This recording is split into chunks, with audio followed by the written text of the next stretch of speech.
Hello everyone. Today we are honored to interview Dr. Vaikunthan for our American Society of Peripheral Nerve Synapse issue. He is a distinguished senior consultant in hand surgery based in Singapore with extensive experience in hand and reconstructive microsurgery. He graduated from the University of Malaya and he holds multiple prestigious qualifications, including fellowship from the Royal College of Surgeons of Edinburgh and Glasgow, and the European Diploma in Hand Surgery. He also earned the Churchill Livingstone Medal for the Best Candidate with a career spanning over 3 decades. He has pioneered surgical techniques and educational resources in hand and microsurgery, and he is a passionate educator serving as an examiner and lecturer in esteemed institutions worldwide and developing cutting-edge training programs for surgeons. His contributions for research, education, and clinical practice have cemented his reputation in the global leader in hand surgery and post-stroke spasticity. Good afternoon, Mr. Pai. Yeah, afternoon, Sama. Thank you for inviting me. So we start first with your experience about the post-stroke patients. Can you share with us your experience, how you manage this in your daily practice? I think generally you find that most hand surgeons, or those who are performing surgery with the hand, tend to focus on lower motor neuron lesions. And I think most of the during my career, I spent most of the time doing lower motor neuron lesions. But I remember my early days in orthopedic surgery, we did do some cerebral palsy cases, CP patients, and we did some neurectomies and some tendon transfer. But lately, I think with the introduction of neurectomy for spasticity, highly selective neurectomy, I got an interest in doing spasticity, but not so much among cerebral palsy. In my practice, I don't see children. And secondly, I think cerebral palsy is quite a different problem because they were born with the disability, and so therefore the adaptation is much, much higher.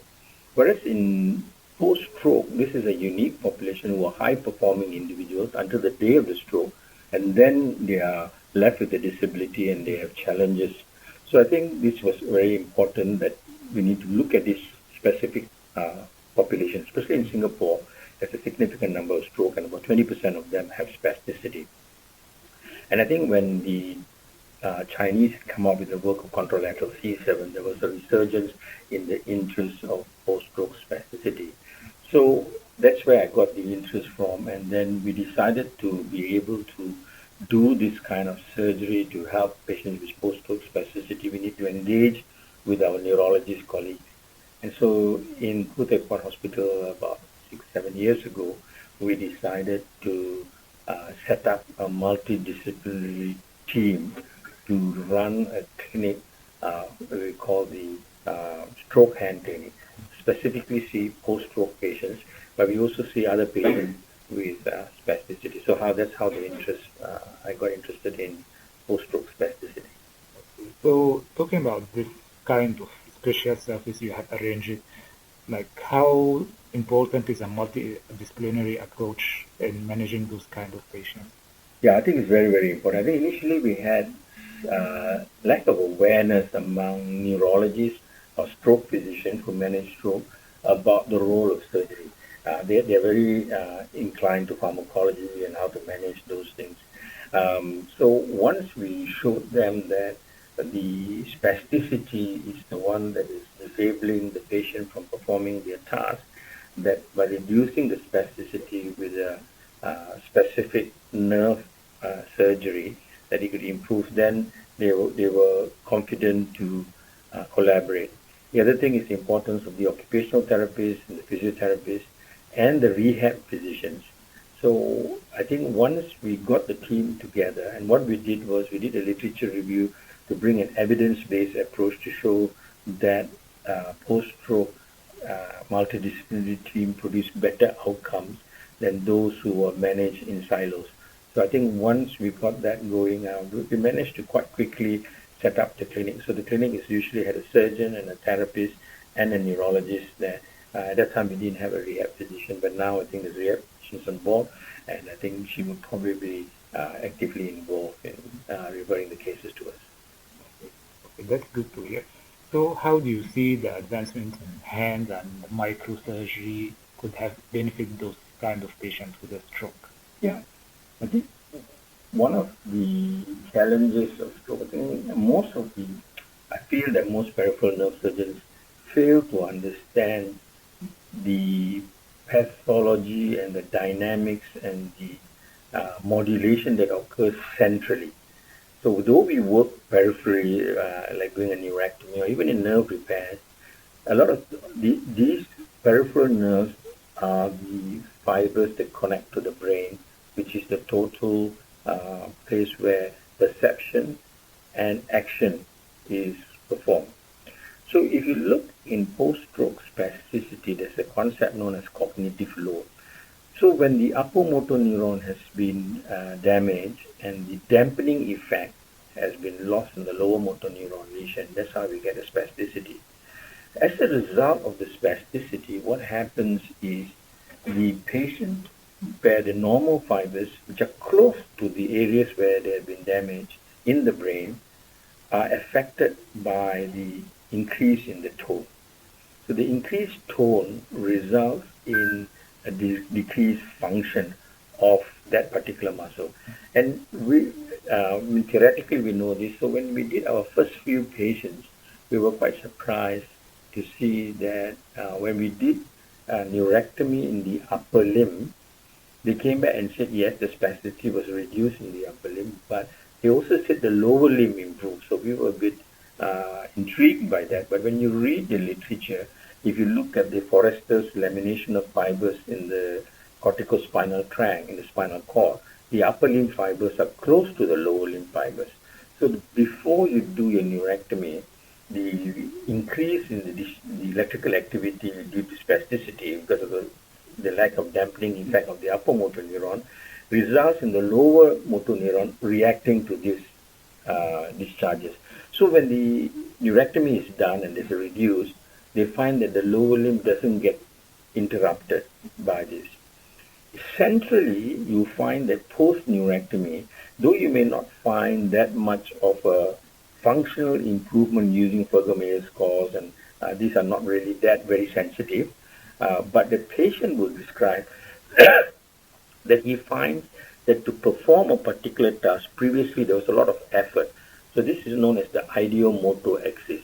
So in the brain, there is first the desire to move the arm to grasp an object.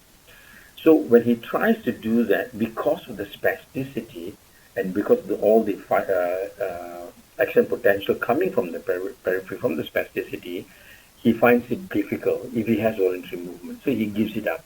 But once we break that spasticity circuit by doing a neurectomy, they suddenly find it easier.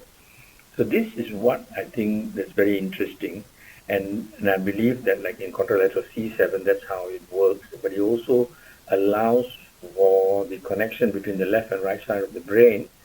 And this will allow for plasticity to occur. And I think once you do this surgery, then the rehabilitation becomes easier for the patient because the cognitive load has been reduced from the reduction in spasticity. So I think here is where it is important that for us, for peripheral nerve surgeon to understand how spasticity affects from the centrally and to the periphery.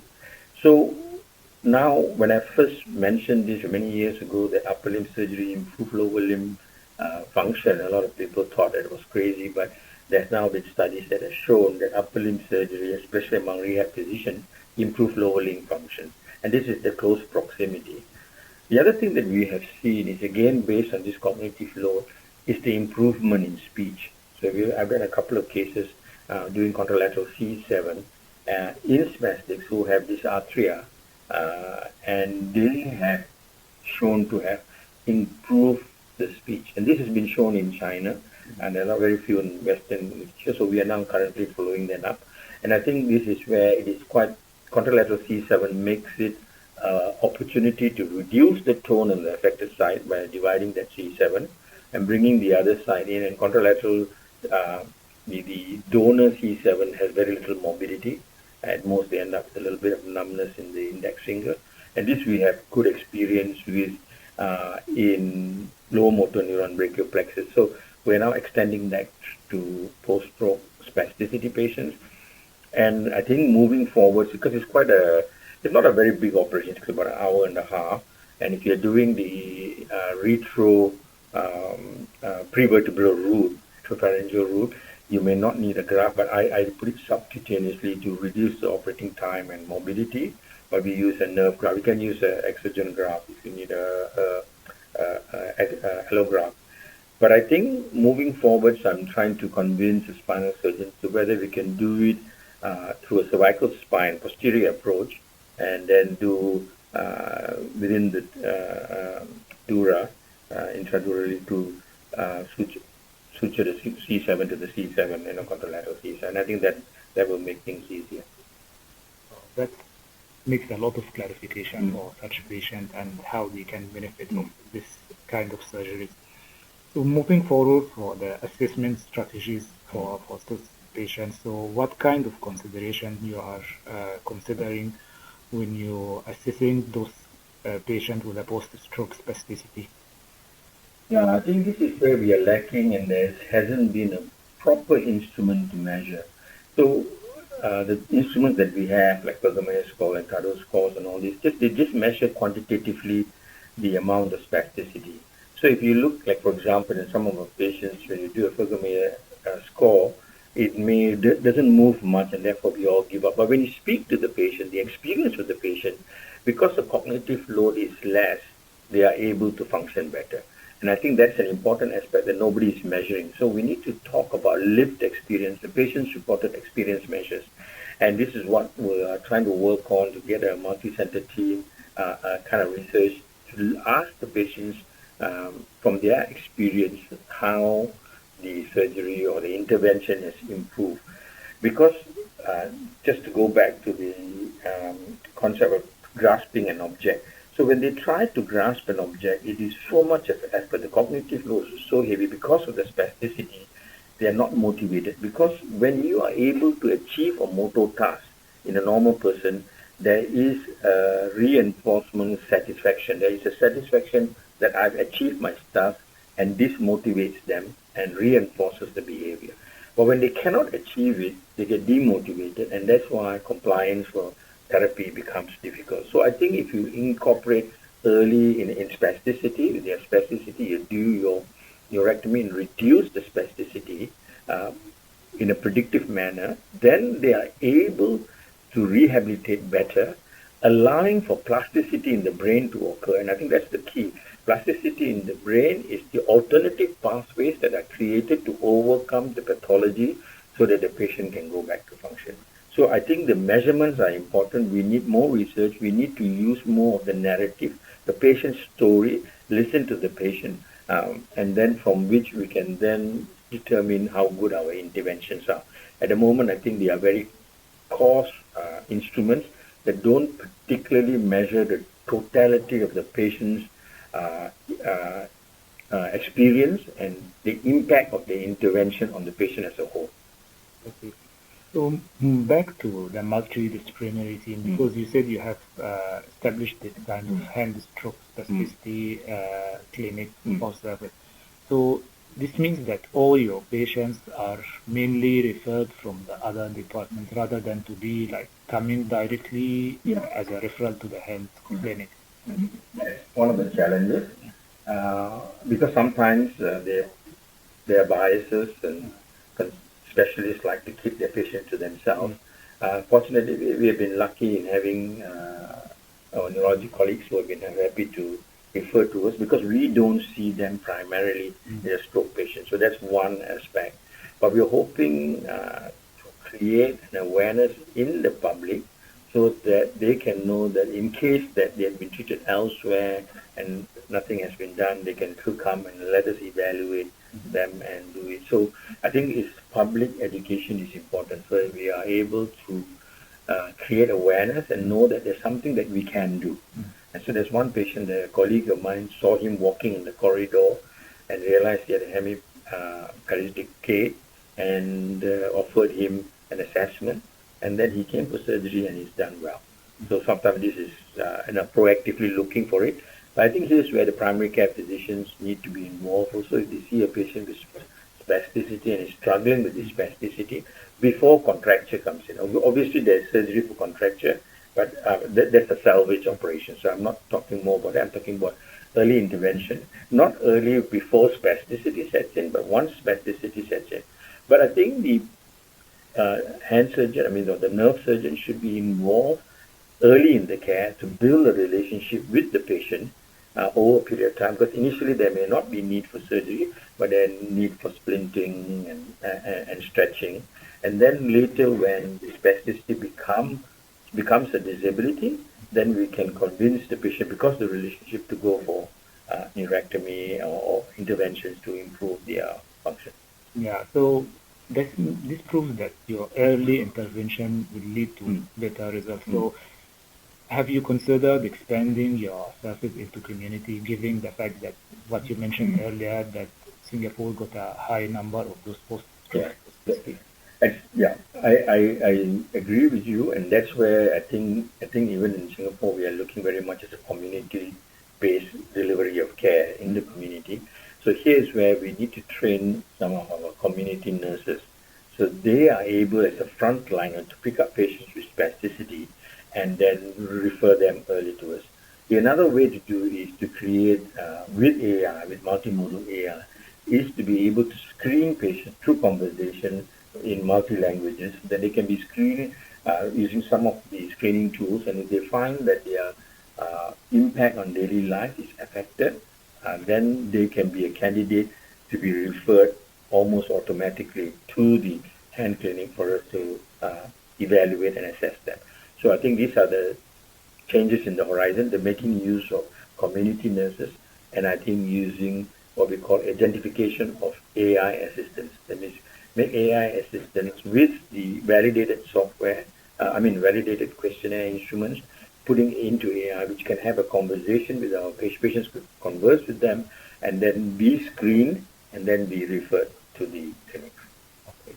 So when you see a patient in this hand stroke clinic, like what considerations you are putting in mind in discussing surgery versus conservative management for the patient? Okay, so I think we must make sure we have the inclusion and criteria for our stroke hand clinic, so we follow that very quickly.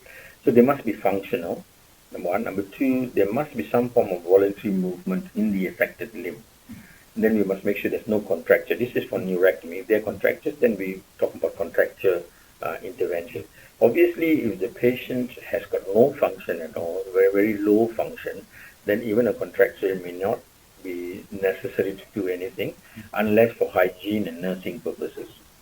So for the high functioning patients with some voluntary movements in the limb, the way we will do this would be to use diagnostic Botox injection, where we give them a Botox in the affected spastic muscle, say for example FCU. We may inject Botox into the FCU belly, and then we send them off, and they come back to us in 6 weeks to tell us how they felt. Did it make a difference? Because if it made no difference, even though there was a reduction in spasticity, then I don't think surgery would be useful. But we generally find that among the spastic patients, maybe 1 in 5 would benefit from neurectomy because they have benefited. So we use Botox as a means of evaluating the usefulness of neurectomy in the total management of the patient. So I think Botox as a long-term management doesn't seem right, because the evidence in the literature, Botox is short-lived. You cannot be giving it perpetually, unless if you feel that the spasticity is very low and due to plasticity, after a few months they're going to be better with reduction in spasticity. So you can give Botox while you are doing the rehabilitation to preparing them for the time when the spasticity disappears. But so we use Botox purely as a diagnostic whether they would benefit from a neurectomy. So this means that now your protocol is like after the assessment of the patient, you give the Botox and treat the outcome. If the patient like improve, then you can consider surgical intervention. Correct. Yeah. So I think that's the better way of selecting your patients. So it's important to make sure that the patient will tell you, oh yes, it was loose for a couple of weeks and then it comes back, because Botox will recur. Then we ask them during the period, do you find that it was useful? No, it was yeah, it was loose, but not much. But what we can tell them is the neurectomy will be more profound than just the injection, because the injection is mild, whereas neurectomy, we take more, at least 80% of the exons are removed. So I'm sure you have been, because you said this surface has been there for 3, 4 years, so you have seen a lot of patients. So those among those who were not a surgical candidate, like how you would manage, you refer them back to the neurology to continue their conservative treatment, because I'm sure they come to the clinic with high hopes Yes, for improvement. correct. Then if Yeah. they are not candidates for surgery, No. then usually they leave disappointed. I think that's one of the important psychosocial aspects of it, and that's why we work very closely with our therapists. Just because they've had a stroke doesn't mean they cannot enjoy life. So we just come and play a very minor role by doing nerve surgery to help improve them. So once we think the surgery may not benefit them, then we make sure the therapist will start thinking about ways on how to improve, from rehabilitation, occupational therapy, in terms of see how they can be retrained. And I think they cannot be left just discarded and marginalized. And I think it needs a proactive effort by the whole team to get the patient back into a functional state. And I think that's a very crucial part.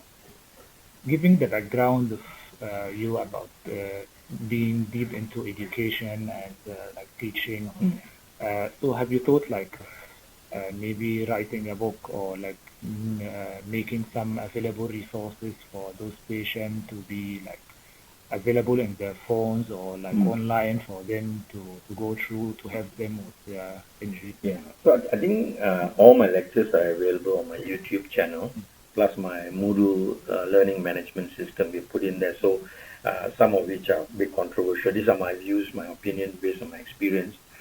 We are writing a book. We've got a few people involved. So hopefully by the end of this year, we'll put up more on personal experiences and concepts. Because I think peripheral nerve surgeons are reading peripheral nerve literature. Stroke physicians are reading stroke literature. So we are not reading. So I'm making a point to try and read more stroke literature so as to understand it better.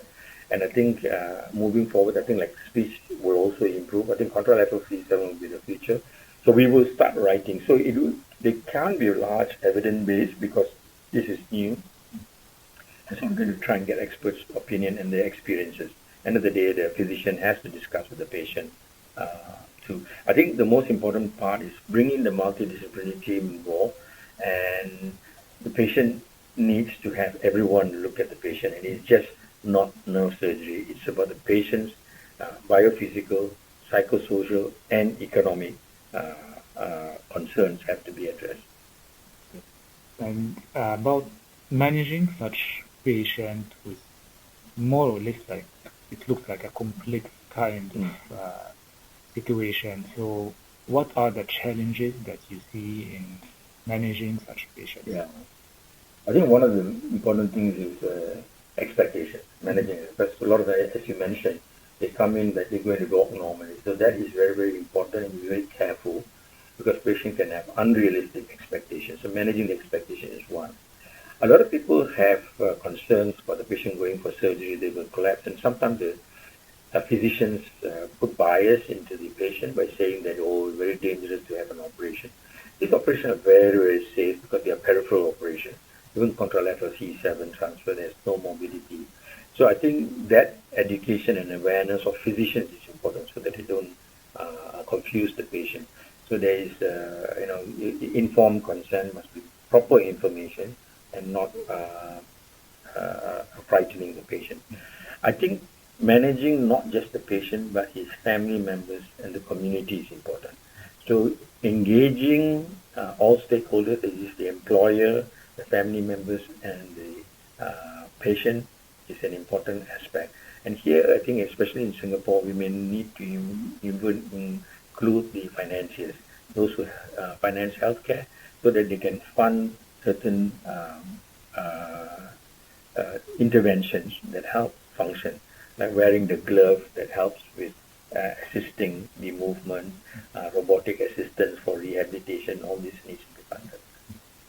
And what about like have you faced any uh, resistance from ethical consideration when you try to establish this hand stroke Yeah, system? so initially, I just went about doing it, but the hospital wanted to make sure that there are adequate resources.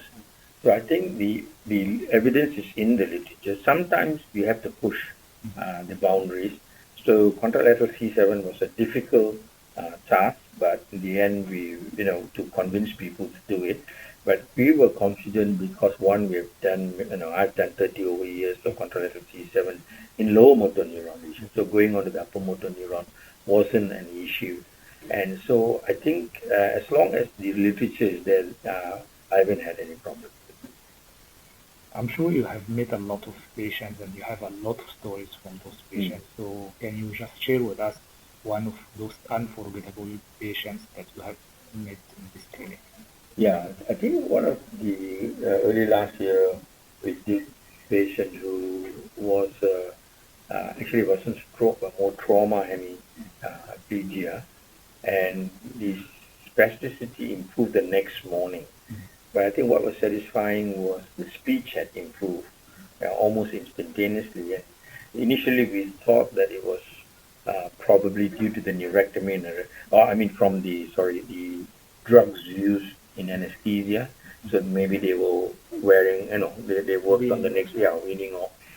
But later we realized that it persisted. It wasn't almost 100%, but the cognitive load was reduced and they were able to communicate better. Not that the speech written, they communicate better because it was not as difficult as it was. And I think we have uploaded the video on my YouTube channel.